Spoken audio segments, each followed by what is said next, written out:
बाइसरन में जिस प्रकार आतंकियों ने निर्मम हत्याकांड को अंजाम दिया, उसके बाद से भारत की तरफ से एक बड़ा रेस्पॉन्स दिया जा रहा है। नमस्कार, मैं हूं विवेक सूरी और आप देख रहे हैं हिमालयन मेल। भारत की तरफ से जो एक रेस्पॉन्स दिया गया है, उसमें सबसे बड़ी बात यह थी कि जो पाकिस्तानी नागरिक भारत में रह रहे हैं, चुन चुनकर उनको वापस पाकिस्तान भेजा गया है। जम्मू कश्मीर की अगर बात करें तो यहाँ से भी कई जो पाकिस्तानी नागरिक थे, जो काफी समय से जम्मू कश्मीर में रह रहे थे, उनको भी वापस भेजने का सिलसिला शुरू हो चुका है। कईयों को वापस भेजा जा चुका है। लेकिन इन सब के बीच एक बहुत बड़ा खुलासा सामने आया है, जिसने अ, अधिकारियों की होश उड़ा दिए हैं। और अगर हम इलेक्शन कमीशन की अगर बात करें तो आनन फानन में जांच शुरू कर दी गई है। एक तस्वीर जो पिछले कुछ दिनों से लगातार वायरल होती नजर आ रही है। 17 वर्ष का बारामूला के उड़ी में रहने वाला पाकिस्तानी नागरिक ओसामा इम्तियाज, जिसने ये दावा किया था कि उसने उड़ी विधानसभा इलेक्शंस के चुनाव में अपना वोट का प्रयोग किया था। और जम्मू कश्मीर में वोट का हक उसे मिला। राशन और आधार कार्ड भी है ओसामा इम्तियाज के पास, जबकि वो एक पाकिस्तानी नागरिक है। उसके इस खुलासे के बाद जम्मू कश्मीर में अधिकारियों के होश फाख्त हो गए और आनन फानन में कई चीजें, जिसमें एफआईआर भी लॉन्च की गई है और इसकी तफ्तीश का काम भी शुरू हो चुका है। बारामूला जिले के अगर इलेक्शन कमीशन ऑफिस की अगर बात करें तो जो स्थानीय मतदाता सूची है, वोटिंग लिस्ट है, उसमें उसके नाम की रजिस्ट्रेशन कराने और मतदान में किस प्रकार एक पाकिस्तानी नागरिक ने पार्टिसिपेट किया, अपने आप में एक बहुत बड़ा सवाल सिस्टम पर खड़ा हो गया है। और इसकी जांच के आदेश तो जारी कर दिए गए हैं और एफआईआर भी इस संदर्भ में दाखिल की गई है। लेकिन ओसामा इम्तियाज को बुधवार को अमृतसर में अटारी वाघा बॉर्डर से वापस पाकिस्तान भेजा गया। लेकिन मीडिया से खिताब करते हुए इस चीज का एडमिशन ओसामा इम्तियाज ने खुद कहा कि 24 नवंबर 2008, यानी कि 16 साल, लगभग 15-16 साल पहले ओसामा 15 दिन के टूरिस्ट वीजा पर उड़ी आया था। और जब वीजा समाप्त होने लगा था तो उसने वीजा को एक्सटेंड किया था। उसका रिश्तेदार उड़ी में रह रहा था और इस खुलासे से जो अधिकारी हैं उनकी नींद खुल गई है और उड़ गई है।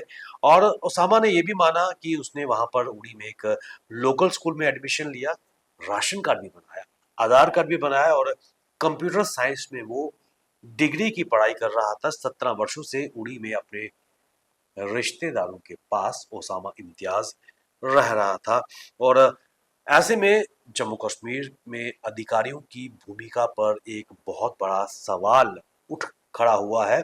और ये भी है कि इसमें एफआईआर तो दर्ज हुई है, लेकिन कई ऐसे मामले, क्योंकि सिर्फ ओसामा इम्तियाज ही एकमात्र ऐसा व्यक्ति नहीं है, ऐसे कई मामले लोग जो है उनका ये मानना है, जो जानकार हैं उनका मानना है कि उड़ी के एक निवासी के रूप में ओसामा इम्तियाज रह रहा था। लेकिन ऐसे कई ओसामा जो है तो पाकिस्तानी नागरिक, लेकिन सिस्टम में जो खामियां हैं, त्रुटियां हैं, उनको एनकैश करते हुए ना केवल आधार कार्ड उनके पास है, राशन कार्ड उनके पास है, कईयों के पास तो डोमिसाइल सर्टिफिकेट भी है। हैरानी की बात है। और ना केवल श्रीनगर, जम्मू, राजौरी, पुंछ और उसके अलावा कई ऐसे परिवार हैं जिनके आधा खानदान गुलाम कश्मीर पीओके में रह रहा है और आधा इस तरफ बसा हुआ है। और इनमें से कई के रिश्तेदार यहाँ पर आए हैं और यहीं पर वो बस गए हैं और वापस नहीं लौटे हैं। और ये एक बहुत बड़ी चुनौती यहाँ पर नजर आ रही है।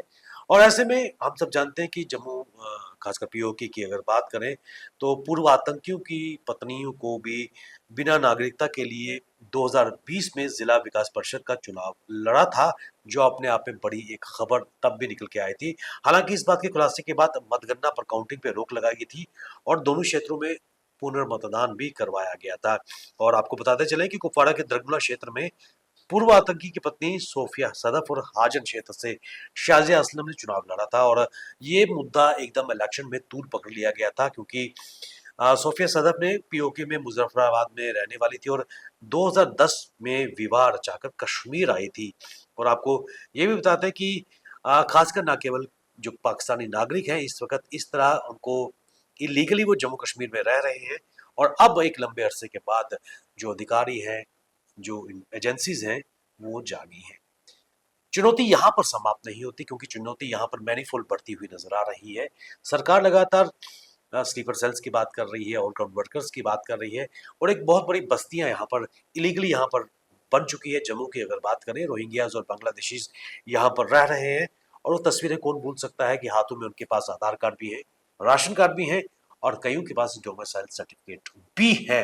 लेकिन इस सब के बावजूद सवाल ये उठता है कि वो इलीगल बांग्लादेशी रोहिंग्याज जम्मू में क्या कर रहे हैं इतना लंबा सफर करके? क्या एक डेमोग्राफिक इन्वेजन जम्मू में होता नजर आ रहा है? और ये वो लोग हैं जो बांग्लादेश से, म्यांमार से उठकर यहां पर आए हैं।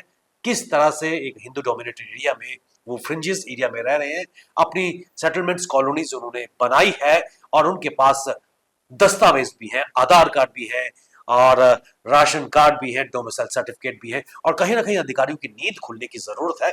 ऐसे लोगों के खिलाफ जो कहीं ना कहीं स्लीपर सेल्स का काम करते हैं, अशांति का माहौल और आतंकवादियों को कहीं ना कहीं पोषित करते हैं, स्पॉन्सर करते हैं, उनके खिलाफ कड़ी कार्रवाई करने की जरूरत है। क्योंकि खाली ओसामा इम्तियाज ही नहीं, ऐसे कई ओसामा इस वक्त जम्मू कश्मीर में सक्रिय हैं, पाकिस्तानी नागरिक हैं, इलीगली बांग्लादेश, म्यांमार से आकर जम्मू कश्मीर में अपना जीवन निर्वाह कर रहे हैं।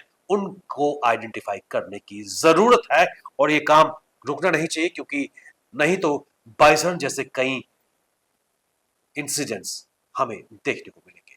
बने रहिए आप हमारे साथ, हमें दीजिए इजाजत। नमस्कार।